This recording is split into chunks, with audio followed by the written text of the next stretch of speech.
Welcome to The Land, your bet sports betting podcast. Josh Lander here with special guest PropBomb to run through a super fat Friday night slate here. 13 games on the docket. You ready to go, man? How you feeling? Yeah, look, the in-season tournament is gone. We're not gone yet. We got the championships still to come, but we got a jam-packed slate. I'm ready.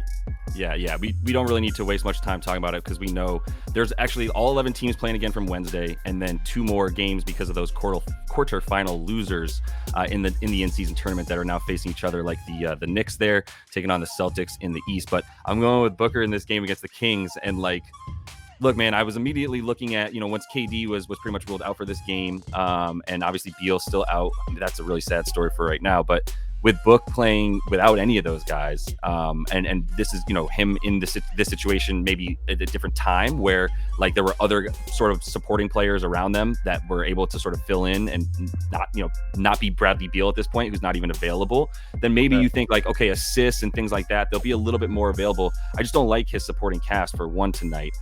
When you look at the way that the Kings play on the road, on the road, where I believe this game is in Phoenix. I don't want to mess that up, right? Yeah, it is. So with this game in Phoenix, in Phoenix, and the way that the Kings play on the road, slower, much worse offense, and really actually better defense, which I think oftentimes does go in tandem, right? Because you kind of come to a place of like, well, we need to stop them more because we're not scoring more. And the fact that they play a lot more slowly is what I'm getting to as well. Book's gone under this number. It's just really high because the points are at 33.5 and the assists are at 7.5 as the core bets, with the over to the 7.5, I think is going is pretty juiced down. But either way, like the fact that he's gone under an 8 of his last 10, you think maybe without KD things are going to go way up.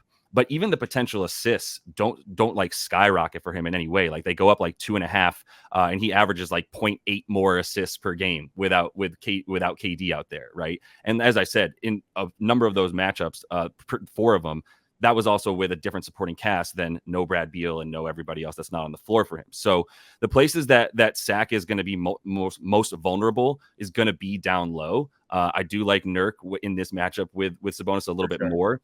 But I don't think it's going to be off of, Booker driving by guys and finding him for an easy layup.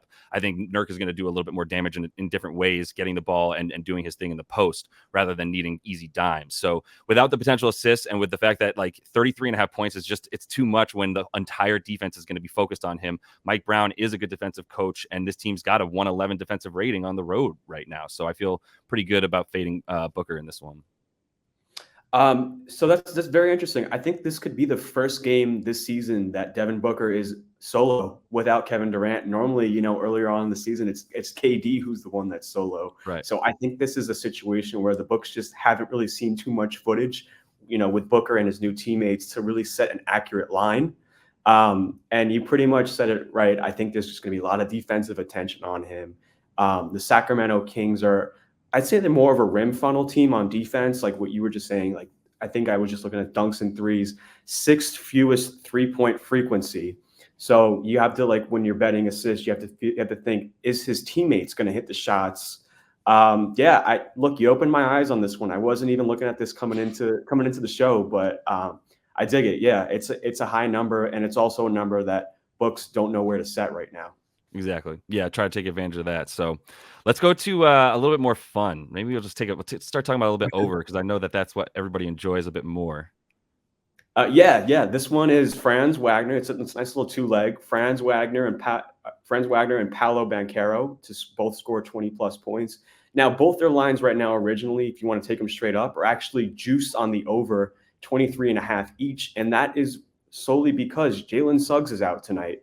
The Magic are actually kind of getting depleted, and they're without also Markelle Fultz, who's been out a couple of games, also without Wendell Carter Jr. And most importantly, they're back at home, where they are impressive at home when they're playing at home. They have like an 8-game winning streak when at home. Yeah. Banchero and Franz Wagner both averaged about 21 points per game on the season. But I think the biggest edge here, and why it's what's making me want to do both of them, is I can't really decide which one I like more. So I want to take like the alt line here And Jalen Duren is not going to be playing for the Pistons. He's actually a top 10 percentile rim protector, according to dunks and threes.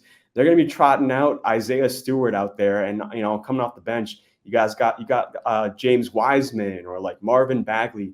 None of these guys are good defenders. Paolo Banchero is scoring 62% of his points inside the paint. Franz Wagner 71%. So when you see stuff like that, especially drive heavy guards that get most of their production inside the paint, that's really good for their ceiling type games. And I can easily see both these guys getting 25 plus, especially having to step up. For the offense, just missing Jalen Suggs, I think he'll be back soon. I don't know the severity of the injury.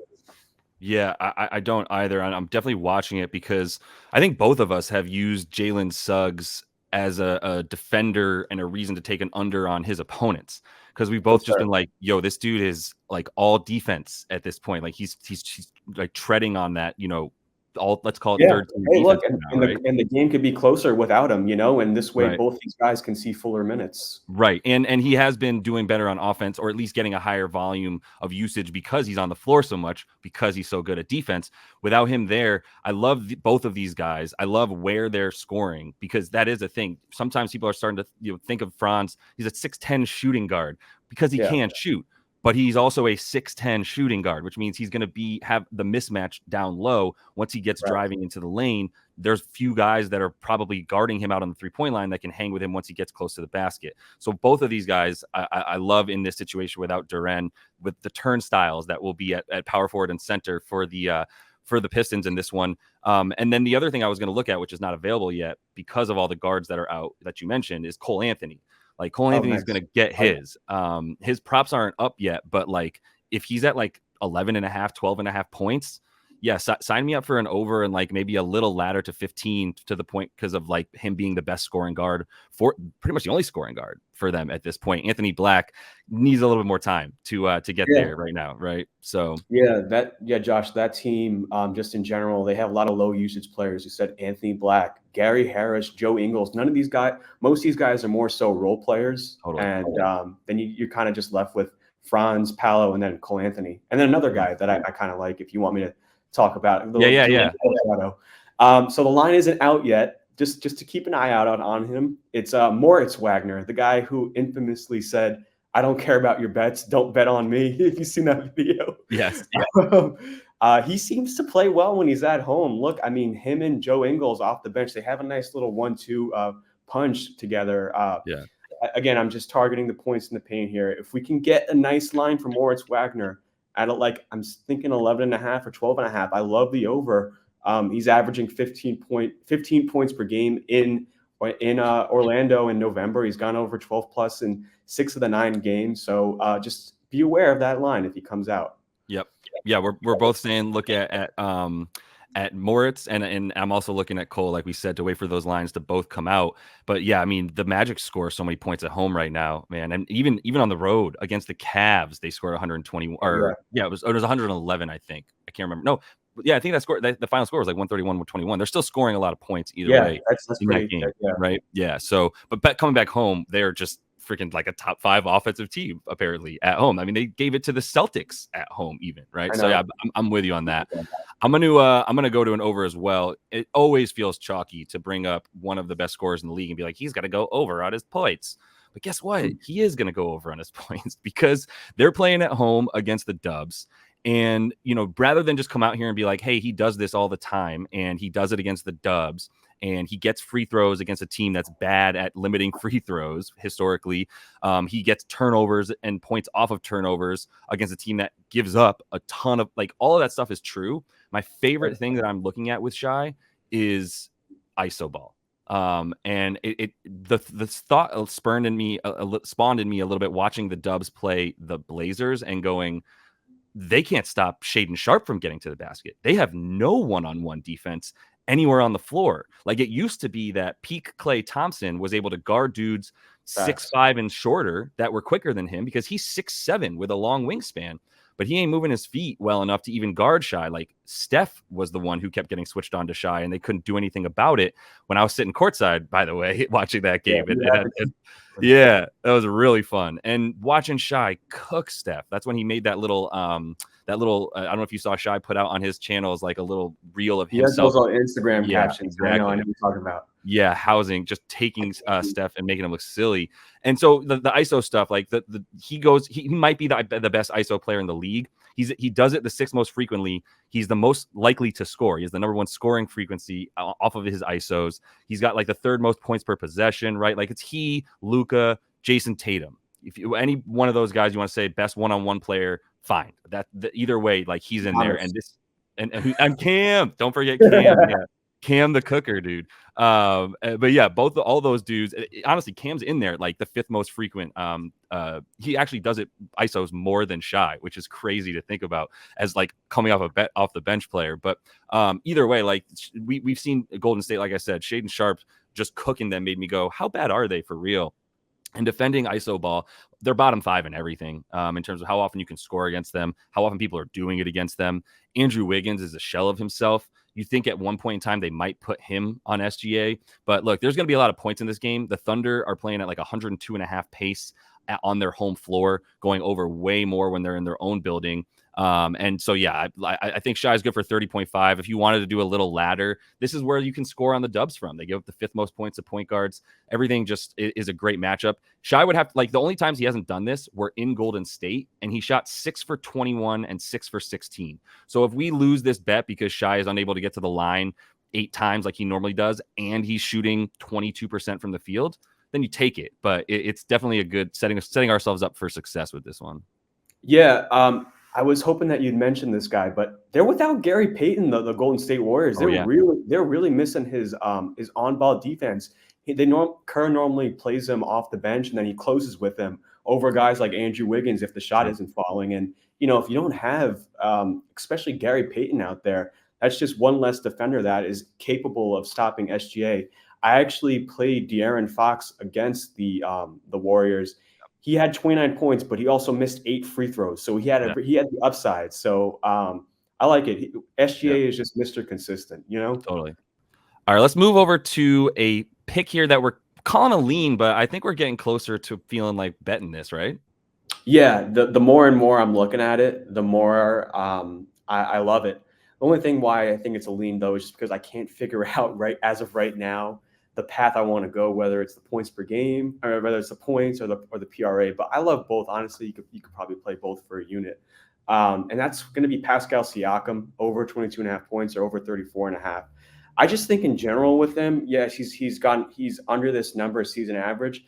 He's in a tough division, right? He's in a division with the Celtics, the Knicks, and the Nets. All these teams are like either really good defensively or like are really good in permitting points in the paint. But when he's playing the crappy teams that are giving up the points in the paint, he seems to have his best games. You look at the Washington Wizards, the Pacers, the Mavericks, the Heat, the Pistons, all these games, he's able to get 23 plus points. And now he faces the Charlotte Hornets, right? Charlotte Hornets are giving up 121.6 points per game, the 8th worst defensive rating, also 8th most points inside the paint. That's the stat we're looking for Pascal Siakam. And he also seems to go over consistently in the past versus them. 4 straight games against the Hornets, he's gone over the PRA option 4 of the 4 times. And, the Charlotte Hornets getting up the 3rd most rebounds, also the 3rd most assists to opposing power forwards. I think Siakam should just get whatever he wants and just eat this game, honestly. I love it. I've been with that pick for a bit now. Each time that I was like looking at Raptors stuff for the last really like couple weeks, it's just been like he's just like, wait a second, this is me now. Like the usage is up again, and really a lot of it is like you said, attacking the glass against teams that are bad down low. And now you've got a situation. Mark Williams may not play. Even if he does, it's not like he's limiting other people from doing stuff. He's getting his own rebounds and points at times, doubles here and there against weak teams down low. But as far as on the defensive end, like Pascal is going to be able to get what he wants. He's a mismatch for pretty much everybody. And yeah, the 22.5 is slightly up from like 2 weeks ago when we're looking at like 19, 20 points, but he's been flying over it. So, either way, I'm good with all of the both bets as well on that one. I'm going to go with a similar style player, and I'm going to go the PRA as well because, man, you just got to find your spots for Jay Randall. And I think this is one with the Celtics because of the fact that we know what he likes to do when like he plays up and down to the comp that he's against. Really, that's been a lot of his MO. There's a couple different splits with him and playing teams above and below 500. Or if you just want to say, even if the team is below 500, but it's in his division, such as the Raptors, like he goes pretty much clean off. And so his numbers against the Celtics recently, which full disclaimer, like I don't know how this weird Friday game after losing in the quarterfinals on Tuesday with that much time off, like I don't know what that's going to do to both of these teams and the other two teams playing in this situation as well, right? In the West, like I'm not positive how that's going to impact things, but I know what Julius Randle does against the Celtics, and that's what I'm banking on with these stats more than anything is like on rest and against the Celtics. So against the Celtics, in his last 6 alone versus them, 27 a game, 9 boards. The usage is up to 31%. Right there, we got the 36. He also averages 4 assists per game, and the potential assists are usually there for him. Once he collapses, they collapse on him down low. In the last 3 versus this team, he's had 11 potential assists on average, which is pretty awesome for a guy who just needs to get like 4-ish in this game to make us feel pretty good about getting over this, because the rebounds are there as well. Like Mitch Rob is doing his thing, battling guys, but Mitch Rob might be ripe for an under as well, to be honest, because Kristaps is going to be pulling him out to the 3-point line. Vis-a-vis the rebound chances jump up for Julius, right? And even with Mitch Rob doing his thing against teams that have higher centers, the potential rebounds for Jay Randall right now are still up around 13.5 or so. And then, like I said, in this one with Kristaps playing on the perimeter, which is what happened last time these teams played, Mitchell Robinson is probably going to continue to have see his rebound numbers dwindle a bit in those situations. I actually would consider an under for Mitch Rob's rebounds in this one, which directly correlates to why I like Jay Randall to get his over for the total. The points scare you at times if he's not making threes and he settles, and then this team, right? But like ideally what happens is Kristaps is in, which means Al Horford is not in, which is the one dude who has the like Papa Al Horford strength to really bully ball down low with Jay Randall. Like, but Jason Tatum at the 4 down low against Julius Randle, that's when he's eaten, is just really and they have to take advantage of that matchup because he can't guard Jason Tatum on the other side of the floor. So he's really going to have to make up for that in his stats, which is another thing why I think he cares so much in these types of situations against a division rival. Everything's there for him to go over 35.5, except for in the past, he's just burned me so many times. I still have a little bit of trauma betting on his overs, but it's a good spot. So I will say this too, a little bit just to go on the other side, as just to hold some caution. A couple of things just with Julius Randle. You know, earlier on when they faced the Celtics, RJ Barrett was out that game. I think that could maybe affect a little bit of the the efficiency and just the overall production that Randle got. And I just think from a matchup perspective, just for the points, I like the rebounds and assists. Don't get me wrong, but I do think like how it's going to work out defensively is that they're going to put Drew Holiday on him. It's going to be a bit of a mismatch, like when he's on the perimeter, and then when Randall tries to like drive, Porzingis is going to be like kind of hovering over as like that safety to like give him a little bit of some less room of comfort. But other than that, though, I mean, it's still a pretty low line. He's been consistent. He's coming off like a 42-point game. Right. So he had a pretty awful start, true shooting wise, start the season, but it looks to be back to normal. I like it. I think I would prefer the rebounds and assists though if I want to go with Randall. So I'm glad you said it because I'm looking it up real quick. For the rebounds and assists for him, it's 14.5. So it's really coming down to like points versus assists, right? Is kind of what we're saying. So maybe, what do you think about 9.5 rebounds?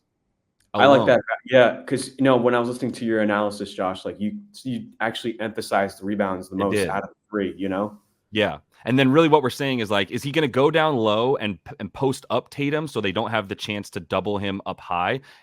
Or because Drew Holiday bothered the crap out of him in that first game. He was the main matchup for Randall. You're 100% right about that.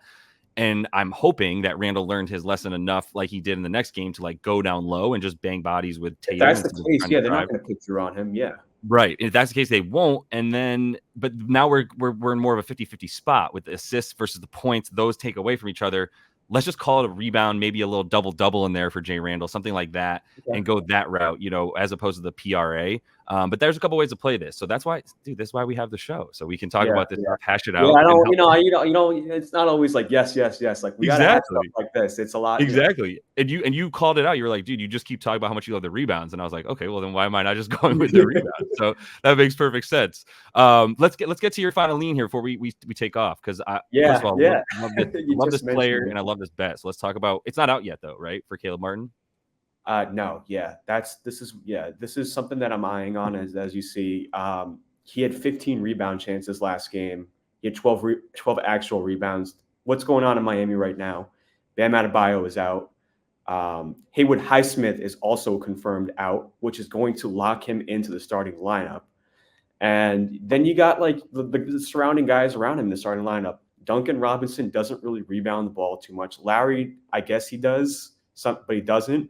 And then Orlando Robinson, I think, has the toughest matchup offensively and defensively. He's going to have to meet up against the Twin Towers, Evan Mobley and Jared Allen. And it's just going to be a struggle every single possession off of misses or just off of makes or, putbacks to battle against these guys. And I just think Caleb is going to capitalize whenever he kind of, is near the basket. I think that the line is probably going to open up. I would say my guess 5.5 at plus odds. I kind of like it there. I would love it if it was 4.5. That I probably would easily take that. But yeah, I mean, Caleb's a rebounder. Just he's a hustler, so I like that for him. Oh, you're on mute, Josh. Sorry, let me jump in real quick because Evan Mobley was not at shoot around today, which doesn't hurt at all. If anything, it might be a little bit of contributing a little bit to why this line still isn't even out at 10:45 a.m. on the West Coast out here. So like what 1:42 whatever time, 1:45 on the East Coast. Shoot around's done. We won't know about Evan Mobley 100%, but that might it might be 5.5 because Evan Mobley's out as well, like in part because of that, that's right? True. So, but I still like it. So would you play the over 5.5? I think that would be a lean. Yeah. Honestly, you know what? Just because you said the Evan Mobley news, what I would actually lead even is Jared Allen points over on points. He's gonna be going up against Orlando Robinson and Kevin Love. Yeah, that's a good call. Yeah, I'm looking up the splits this season for them. They have he played a few games without him, a few more points without what's his name, and Mobley in there for sure. And then the rebounds will be there. But I love the Caleb Martin bet when it's like there's no Bam, and now you're talking about like Kevin Love getting a lot of minutes, or not getting a lot of minutes, but being the 4 in even in that sense. He's going to play the stretch 4. Yeah, and it's a stretch 4 on offense. So anyway, I'm with this bet. I'm gonna bring up real quick just a quick summary. Oh man, we should also mention while we're recording, we do now know that Trae Young is out, which is super awful for this bet because it was so well thought out and articulated. But that's okay because we also found that Pascal is probably a bit more of a bet than a lean at this point for you upcoming here for the over 22.5, over 34.5 PRA as well. I'll go ahead and plug you right now. Like you should definitely be making sure you're checking out PropBomb's Discord. This is where you get the most up-to-date and official picks from our dude here who is nice enough to come on and give some analysis and at least like a couple picks, but like there's going to be plenty more coming out on this 13 game slate, right? Yeah, on the Discord. So definitely check that out. If you don't follow him, you probably do. But Pascal, and then we've got the SGP there for the Franz Wagner and Paolo. Also like Moritz, and I like Cole Anthony when that stuff comes out. Sounds like we both like the Magic to absolutely annihilate the Pistons at home and probably put up like 135 on them. So my bets here, I'm going under book. I'm going over SGA. And I think PropBomb convinced me to just take the over 9.5 boards for Jay Randall in this spot, where we're all also like fading Mitch Rob's rebounds a little bit as I'm talking myself into taking his under. So my man, I really, really appreciate it. Do you have any final parting thoughts for us? No, I mean, I want to join on these anytime you want me on here. I like the whole back and forth discourse, and it's awesome, man. I love talking NBA. I hope we both sweep today. Hell yeah, man. Let's get it. You are welcome anytime, brother. So I really appreciate your time. Appreciate all you guys as well. Hopefully you are subscribed. Continue to follow along. I'm gonna get PropBomb on here as much as I can, especially if we sweep, then like we gotta follow up pretty soon thereafter. So until we do see you next though, happy betting.